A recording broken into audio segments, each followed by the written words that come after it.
Mon âme élève le Seigneur. Exulte, car il a fait des merveilles dans ta vie. Il t'a sauvé de la boue, il t'a racheté.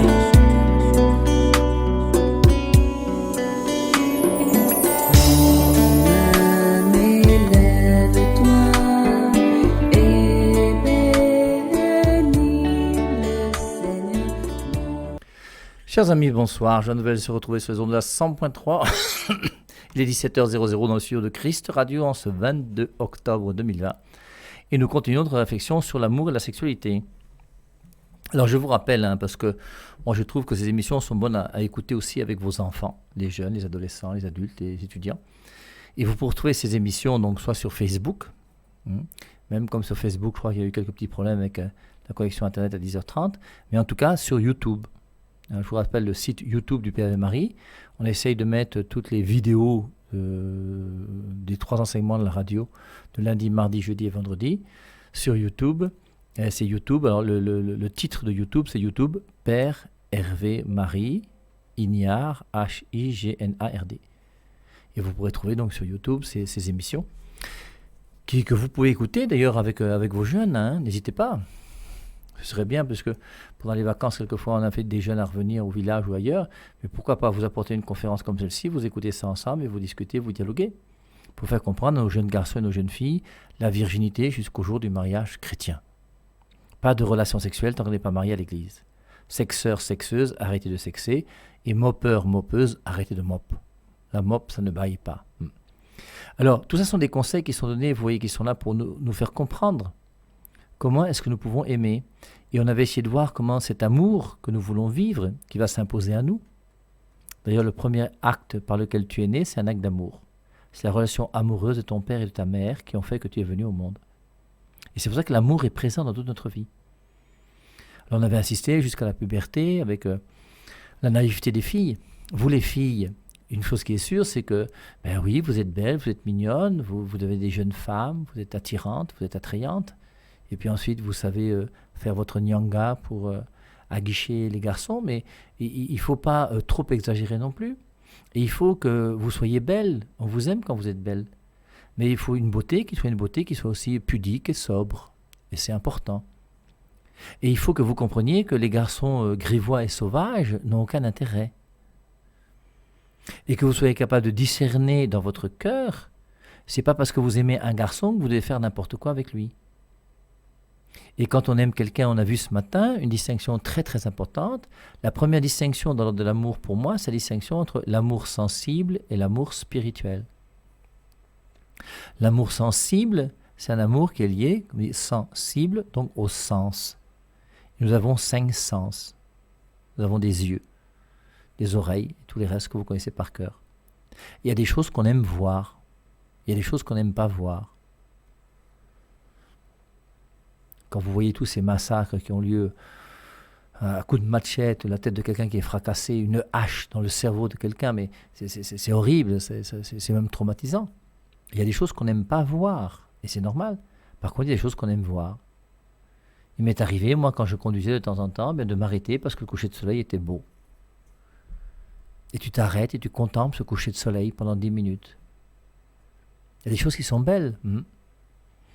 Et donc, dans l'amour sensible, qui est lié à mes 5 sens, donc le goût, l'odorat, tout ça, il y a des choses que j'aime, des choses que je n'aime pas. La nourriture, je crois que c'est clair. Chacun d'entre nous, rapidement, on va dire qu'il y a des mets que nous aimons et des mets que nous n'aimons pas. C'est pour ça que lorsque tu es invité, par exemple, à une cérémonie importante, un mariage, à une fête quelconque, et qu'on vous dit, voici le service traiteur qui est là, maintenant levez-vous, allez manger. Quand tu vas manger, tu vas passer devant tous ces plats qu'on te propose et tu vas choisir le plat qui te plaît le plus. Je dis bien le plat qui te plaît le plus. Plaît, ça veut dire quoi? Ça veut dire plaisir. C'est le mets, tu vas prendre le mets qui, lorsqu'il passe dans ta gorge, te donne le plus de plaisir. Et c'est bon. Il faut savoir se faire plaisir. À l'époque, quand ma mère était vivante et que j'allais à Perros-Guirec de temps en temps pour la voir, j'étais sûr qu'elle allait me préparer des homards ou des langoustines. Et homard, c'est très bon le homard, la langoustine. Et puis il y a un dessert qu'on aime beaucoup dans notre famille, on appelle ça la marquise au chocolat. Et la marquise au chocolat, c'est à tous les anniversaires, on avait une marquise au chocolat. Et je regrette, moi, de ne pas avoir bien appris de ma mère à faire la marquise au chocolat. Il y a un peu quand même, j'ai quelques éléments, mais je vais me battre, parce qu'avant la fin de ma vie, je ferai quand même quelques marquises au chocolat, pour que moi-même je puisse me rappeler, même ici, seul dans ma radio, que j'ai eu une famille avec un père, une mère, et une vie de famille, et des anniversaires où on mangeait cette marquise au chocolat. Et donc, il y a des choses qu'on aime. Et alors, il y a des choses qu'on aime d'une manière sensible. Et dans l'amour sensible, on a vu ce matin que dans l'amour sensible, je cherche mon plaisir. Et c'est important aussi, mes amis, de savoir se faire plaisir. Je joue 3 fois au tennis par semaine. J'ai la chance, en tant que prêtre aujourd'hui, de pouvoir me libérer 3 après-midi pour jouer au tennis. Il n'y a pas beaucoup de prêtres qui peuvent faire ça, ils sont très occupés, ils travaillent beaucoup. Moi, j'ai le temps. Et aujourd'hui, avec mon âge, ça fait partie d'une certaine priorité. Alors après la prière, après la radio, après tout ça, bien sûr. Mais après, c'est quelque chose sur lequel je ne m'amuse pas. Et je ne prends pas de rendez-vous le mardi, le jeudi et le samedi parce que je joue au tennis. C'est bon pour ma santé, c'est nécessaire. Et le sport est bon. Et je fais le tennis pourquoi ? Parce que le tennis, ça me fait plaisir. C'est pour mon plaisir que je joue au tennis. Pour ma santé aussi, mais d'abord pour mon plaisir. Et il faut savoir se faire plaisir. Quand je suis arrivé à Berthois il y a une 30aine d'années, moi j'ai demandé au prieur d'avoir dans ma chambre un chauffe-eau. Me laver à l'eau froide, pour moi c'est impossible. Quand je partais en semaine d'évangélisation et que je devais me laver à l'eau froide quelque part, j'apportais toujours avec moi un gant ou une serviette pour tremper dans l'eau, pour mettre sur mon corps, parce que je ne pouvais pas me laver à l'eau froide. L'eau froide, ça me rend malade. Et donc, ça me fait plaisir d'avoir de l'eau chaude. Et si j'ai un peu d'argent et que je peux avoir un chauffe-eau, je mets un chauffe-eau. Si tu as un peu d'argent et que tu mets une clim quand il fait chaud, tu mets une clim. Si tu peux avoir ta télévision. Et l'argent est un très bon serviteur, mais un très mauvais maître. Il faut savoir se faire plaisir. Et se faire plaisir, même jusque dans une vie de couple. Fais plaisir de temps en temps à ton épouse. Un jour, comme ça, pour rien, tu vas toi-même au marché. Tu trouves 2 pagnes, super wax, extraordinaires. Tu amènes le soir à la maison, tu déposes et puis tu dis à ta femme, chérie, voici même l'argent de la couture. Tu ajoutes 25 000 francs ou je ne sais pas combien. Moi. Et un jour, il y a une femme comme ça qui s'est aperçue que son mari lui avait acheté un pagne. Il avait mis l'argent de la couture même sur le pagne. Et la première question qu'elle s'est posée, c'est qu'est-ce que j'ai fait ? Qu'est-ce qui s'est passé ? Il a besoin de se faire pardonner quoi ? Quel est son problème ? C'est quand même terrible. Et il faut savoir se faire plaisir. Vous les hommes qui avez la chance d'avoir votre femme à la maison, alors vous avez certainement eu des difficultés avec elle, ça ne peut pas manquer, il y a eu des hauts, il y a eu des bas, il y a eu des difficultés. Mais un jour, invitez-la à Kribi. Faites venir vos beaux-parents ou vos parents. Ils gardent la maison avec vos enfants depuis le vendredi jusqu'au lundi ou mardi. Et vous décidez de partir à Kribi. Et tu vas faire un tour à Kribi pendant 2 ou 3 jours avec ton épouse. Alors ça va te coûter peut-être 300 000 francs, oui, peut-être. Mais si tu peux avoir 300 000 francs dans ton compte, mais n'hésite pas à pouvoir les prendre pour faire plaisir à ton épouse et à toi-même. Vous avez des gens, vous avez 10 millions, 15 millions, 20 millions. Vous pouvez envoyer vos enfants aux États-Unis, je ne sais pas où encore. Mais profitez aussi, vous, prenez vos vacances, partez ensemble. Rappelez-vous qu'un jour vous êtes aimés et que normalement, après les noces, il y a le voyage de noces. Je vous dis que si moi je m'étais marié, ma femme et moi, ça aurait été non négociable. Ça aurait fait partie du contrat de mariage si elle voulait qu'on se marie ensemble. C'est qu'on décidait qu'on prenait 1 semaine par an, toi et moi, ensemble. En fonction de ton travail, en fonction de mon travail, en fonction de... On trouve 1 semaine. Toi, moi. Et on sait que après ce moment-là, on essaie de boucler cette semaine. On se dit par exemple, je prends première semaine de juillet, 3e semaine de juillet, 4e semaine d'août, enfin peu importe, vous trouvez 1 semaine. Et vous trouvez 1 semaine et vous savez que cette semaine, elle est bloquée. Et on décide, quelques jours avant cette semaine, on va partir où cette année ?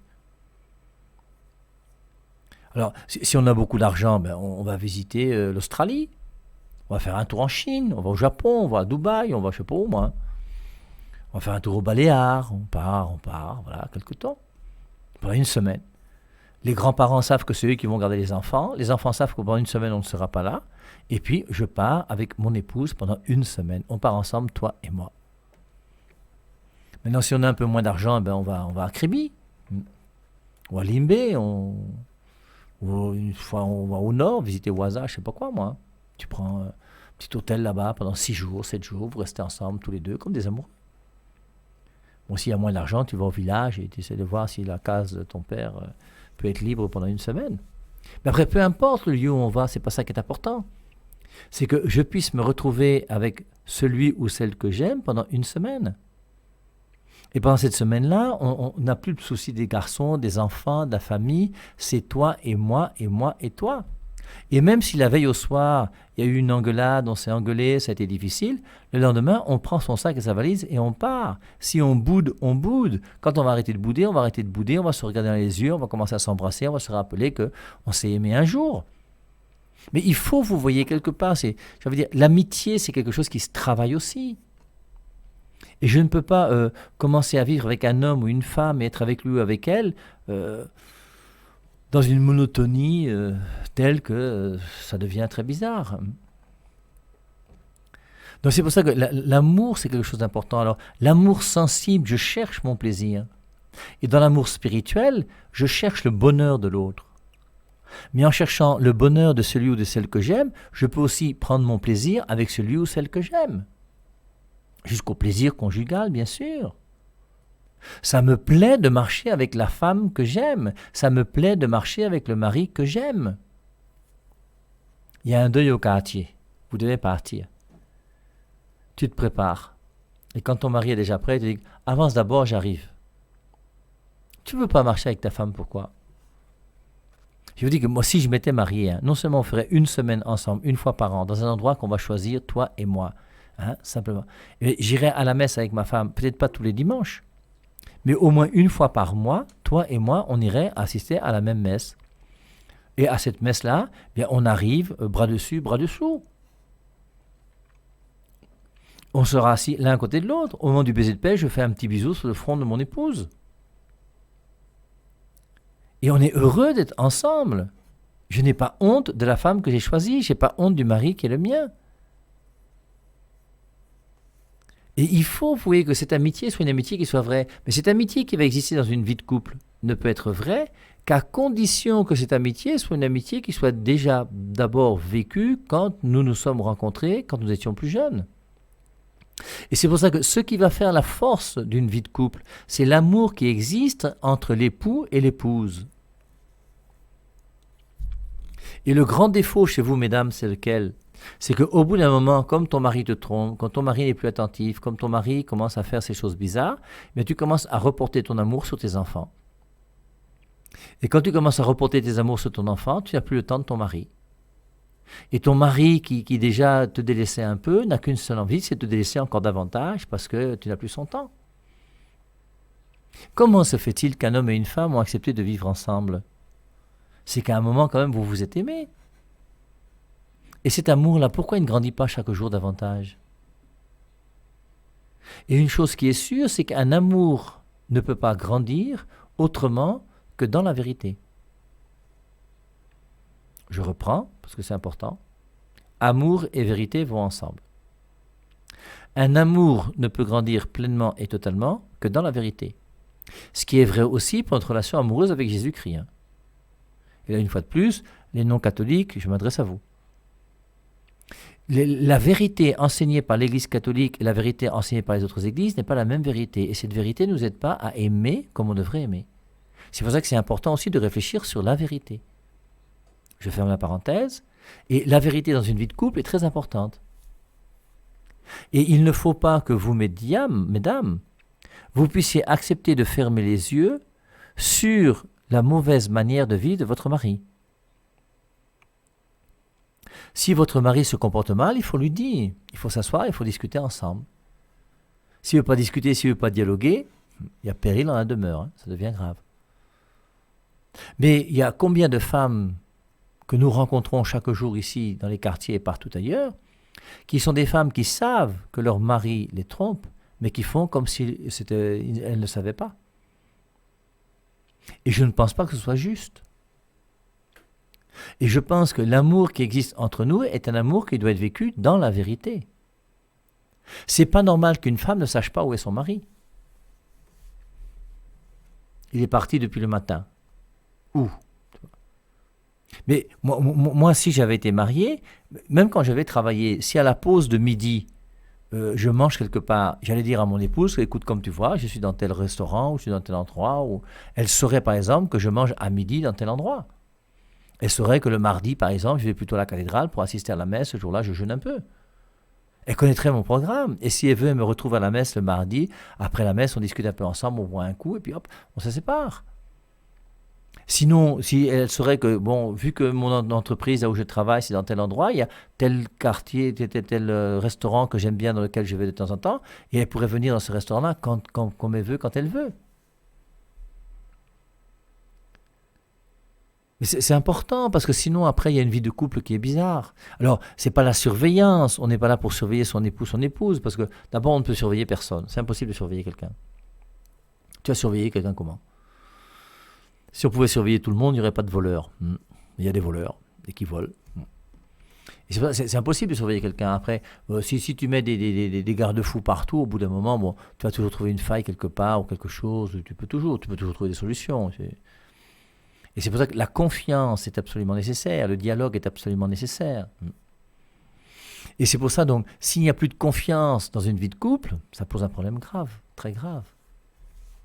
Et dans l'amour spirituel, alors je vous rappelle, l'amour sensible, je cherche mon bonheur, je cherche mon plaisir, c'est moi qui passe devant. Quand on dit, mon père, tu veux boire quoi? Je dis le goût que je veux boire. Et je prends telle boisson, pourquoi? Parce que c'est celle qui me donne le plus de plaisir. C'est moi qui choisis. Et il faut savoir se faire plaisir comme on a vie. Maintenant, dans un amour spirituel, je cherche le bonheur de la personne que j'aime. Et si j'aime mon mari, si j'aime ma femme, bien forcément, je cherche son bonheur. Et forcément, dans une vie de couple, bien, tout n'est pas toujours facile. Alors d'abord, la première des choses qu'il y a des incompréhensions. Il peut y avoir des incompréhensions. Un homme peut poser un acte bon dans son cœur, la femme ne comprend rien, ou réciproquement. Ne surprenez pas vos femmes. Le jour où vous voulez partir à Kribi, ne dites pas à votre femme la veille au soir que, écoute chérie, comme tu vois, demain on va à Kribi ensemble, toi et moi. Elle va dire, tu penses que j'ai que ça à faire? Elle va commencer. Tu la préviens 15 jours avant, 3 semaines avant. Et s'il faut, tu lui dis, bah, écoute, ça fait quand même longtemps, chérie, qu'on est ensemble, regarde comment tu es bien occupé de mes enfants, tout s'est bien passé, on est là ensemble. Moi, je voudrais qu'on puisse faire un petit voyage quelque part, qu'est-ce que tu en penses? Puis après, tu lui as suggéré ce que tu veux, puis après, tu lui suggères aussi Kribi, c'est ça que et puis, j'essaie de voir. Puis une fois qu'elle accepte que ce soit Kribi, ben, tu dis, écoute, oui, quelle est la date que tu souhaiterais, quel week-end on peut partir? Quand elle-même va être engagée, elle va lui dire que dans 3 semaines, on part à Kribi tel jour, mais elle va dire ça à ses amis, à ses parents, à sa famille, à tout le monde. Elle sera prête. Elle va même passer 2 jours à faire ses tresses et à se préparer, à acheter tout. Dis-lui la veille au soir, on va à Kribi demain, elle va dire, tu penses que j'ai que ça à faire? Il va s'occuper des enfants, rien. Mais donne-lui d'abord le temps de réfléchir pour faire. Elle va t'organiser ça d'une manière très belle. Et c'est pour ça que c'est important de bien comprendre la psychologie qui existe, la différence qui existe entre un homme et une femme. Je dis qu'un homme, le jour de l'anniversaire de ton mariage, toi tu as même préparé un petit repas spécial. Le gars va arriver fatigué comme il est. Il va te demander de chercher une bière au frigo. Il va enlever ses soins, il va se mettre devant la télévision, il va regarder bêtement. Alors que toi, tu as préparé une table à côté, déjà avec les bougies qui étaient là et tout ce qu'il fallait. Il n'a même pas vu. Il n'a même pas vu d'ailleurs que tu as même changé de coiffure. C'est pour ça. Alors les hommes, soyez plus attentifs. Et les femmes, comprenez un peu mieux vos maris. C'est pour ça que quelque part, dans une vie de couple, il y a quelque chose d'extraordinaire, parce qu'une vie de couple ne veut pas me laisser indifférent. Dans une vie de couple, je suis obligé de me boxer, alors au bon sens du terme, une boxe divine, avec celui qui est mon conjoint. Et forcément, il y a des petites difficultés, il y a des petits heures, et il y a des grandes joies. Il y a une joie d'être ensemble, il y a une joie de vivre ensemble. D'ailleurs, le jour où un conjoint meurt, c'est là où on s'aperçoit qu'on a perdu beaucoup. Mais forcément, cette vie de couple est une vie aussi qui nous bouscule. Je ne peux pas faire comme je veux, comme si je vivais seul. Déjà, le fait de dormir dans un même lit tous les deux, il y en a un qui ronfle, il y en a un qui bouge, il y en a un qui se lève tôt le matin, l'autre qui se couche tard le soir, l'autre qui... Forcément, c'est déjà un peu compliqué. Et s'il n'y a pas un réel amour vrai entre vous deux, ben forcément, ce sera très difficile que vous puissiez vivre ensemble. S'il y a un amour réel entre deux personnes de deux ethnies différentes, il n'y a pas de souci, votre amour sera plus fort que tout. Mais si l'amour n'est pas très fort, forcément, ça va être très compliqué. Alors, je reviens donc à la première distinction qu'il faut faire et qui est très importante, c'est la distinction entre l'amour spirituel et l'amour sensible. Dans l'amour sensible, je cherche mon plaisir. Chercher son plaisir, c'est pas mauvais. Mais il y a quelque chose de plus important. Quand j'aime une personne humaine, je ne cherche plus mon plaisir, mais je cherche son bonheur.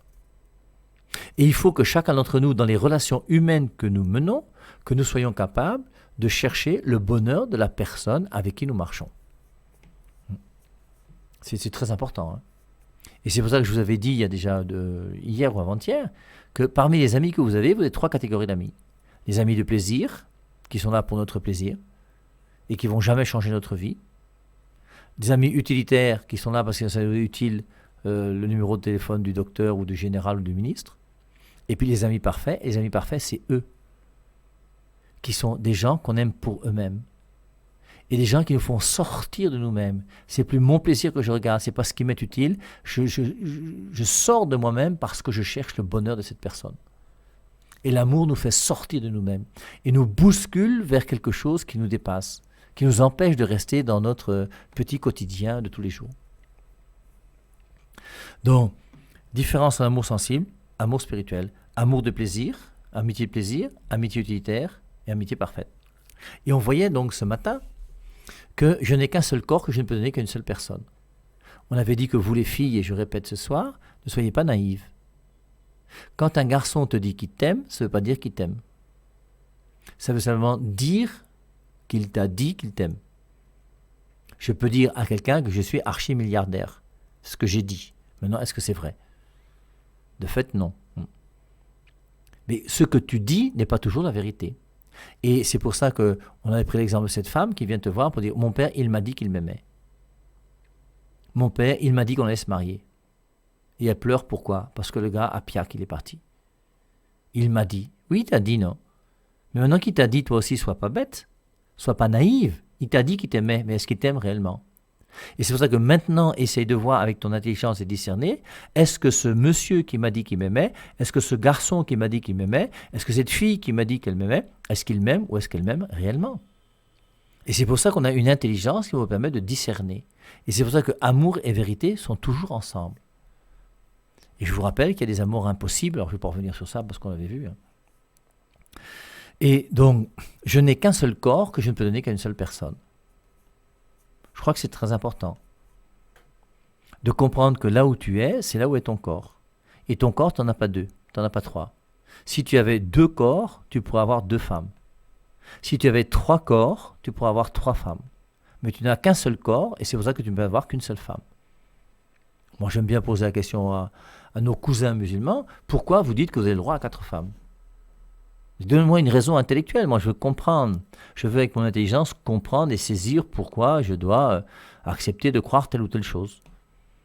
Donnez-moi une raison pour laquelle un homme a le droit à 4 femmes, comme on dit dans l'islam, non? Pourquoi pas 5? Qui a choisi de dire 4 et 5 ou 3 ou 2? Qui a choisi? Qui? Pourquoi? Pour quelle raison? Apporte-nous une raison valable. Il n'y en a aucune. Parce qu'on a 2 mains et 2 pieds. 2 mains plus 2 pieds, ça fait 4. On a 2 narines et 2 oreilles, ça fait 4. Mais ça n'a pas de sens. Et c'est pour ça que, par contre, je n'ai qu'un seul corps que je ne peux donner qu'à une seule personne. Ça, c'est intelligent. Aimer, c'est tout donner et se donner soi-même. Et quand on aime, on donne. Et plus on aime, plus on donne. Aimer, c'est tout donner et se donner soi-même. Et quand j'aime, je donne.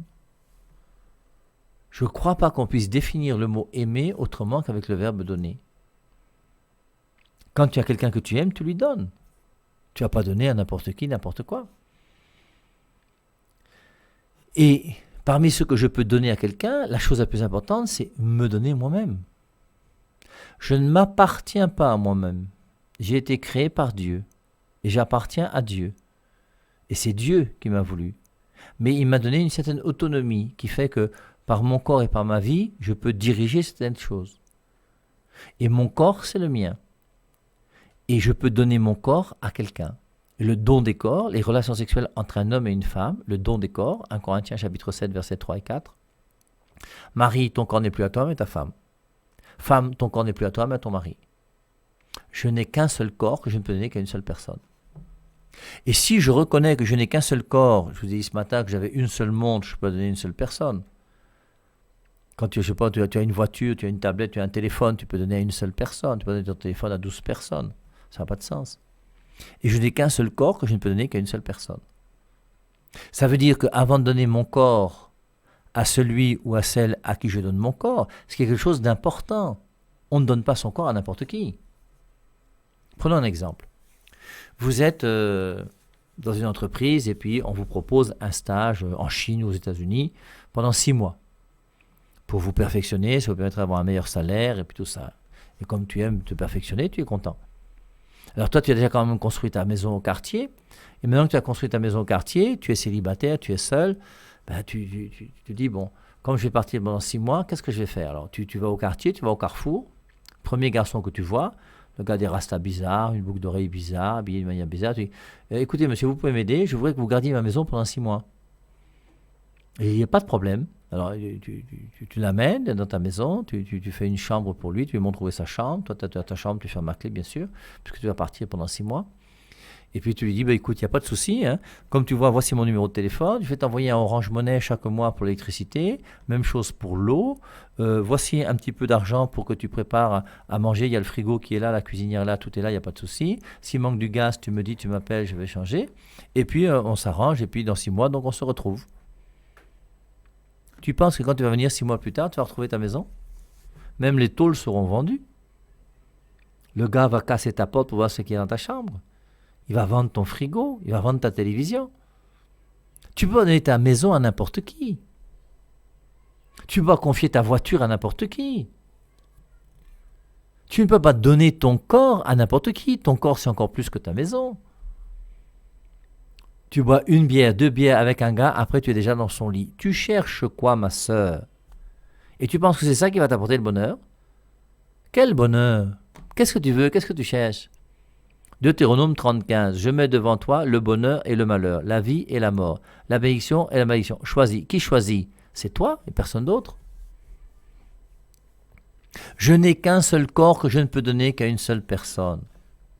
Vous, les jeunes garçons là, qui avez 3 filles, vous, les filles là, qui avez 3 chauds, Mougou, Super Mougou et celui qui paye ton électricité là, qu'est-ce que vous cherchez? Vous êtes en train de vous détruire à petit feu. Je n'ai qu'un seul corps que je ne peux donner qu'à une seule personne. Vous les garçons qui m'écoutez et vous les filles qui m'écoutez, même si vous avez perdu bêtement votre virginité, ça peut arriver, il n'y a pas de souci. Mais à partir d'aujourd'hui, engage-toi avec ton Dieu à vivre la chasteté jusqu'au jour du mariage chrétien. Je n'ai pas dit que c'était facile. Personne n'a dit que la vie chrétienne était facile. Et Jésus-Christ nous a montré que la vie chrétienne n'est pas facile parce que lui-même il a été crucifié et c'est le Fils de Dieu. Donc, que nous sachions quel est notre maître, quel est notre Seigneur, quel est notre ami. Est-ce que nous voulons le suivre, oui ou non? Et que nous prenions les moyens de le suivre. Nous ne sommes pas sur terre pour vivre comme tout le monde. Je n'ai qu'un seul corps que je ne peux donner qu'à une seule personne. Garde ton corps pour le donner à celui qui sera ton époux, ton épouse. Le plus grand cadeau que tu pourras faire à ton époux, ton épouse, c'est lui donner ton corps le jour du mariage. Et si déjà tu as donné ton corps à l'un ou à l'autre ici, abandonne-moi toutes ces histoires, mets ça de côté, demande pardon à Dieu et engage-toi à partir d'aujourd'hui à vivre dans la chasteté. Ton bonheur, il est là, il n'est pas ailleurs. L'important, c'est pas de trouver un mari comme ça au hasard, n'importe comment, et de faire comme tout le monde. Vis selon la parole de Dieu et mets la parole de Dieu en pratique dans ta vie. Dieu ne pourra jamais te décevoir, c'est impossible. Je n'ai qu'un seul corps que je ne peux donner qu'à une seule personne. Les conséquences, première conséquence, virginité jusqu'au jour du mariage chrétien. Puisque je n'ai qu'un seul corps que je ne peux donner qu'à une seule personne, je garde mon corps pour le donner à celui qui sera mon époux ou mon épouse. Deuxièmement, je n'ai qu'un seul corps que je ne peux donner qu'à une seule personne. Je me donne à toi et à toi seul. C'est la fidélité conjugale. Je n'ai qu'un seul corps que je ne peux donner qu'à une seule personne. Monogamie et non pas polygamie. La polygamie ne sera jamais un chemin de bonheur pour les hommes et pour les femmes. C'est impossible. Je n'ai qu'un seul corps que je ne peux donner qu'à une seule personne. Ça veut dire que je me donne à toi. Et quand je me donne à toi, c'est dans la fidélité et c'est jusqu'au jour où tu vas mourir. Et c'est pour ça qu'on dira que le mariage implique virginité jusqu'au jour du mariage, monogamie, fidélité conjugale et jusqu'à la mort. Pourquoi ? Parce que je n'ai qu'un seul corps que je ne peux donner qu'à une seule personne. Mon âme élève le Seigneur. Exulte, car il a fait des merveilles dans ta vie. Il t'a sauvé de la boue, il t'a racheté.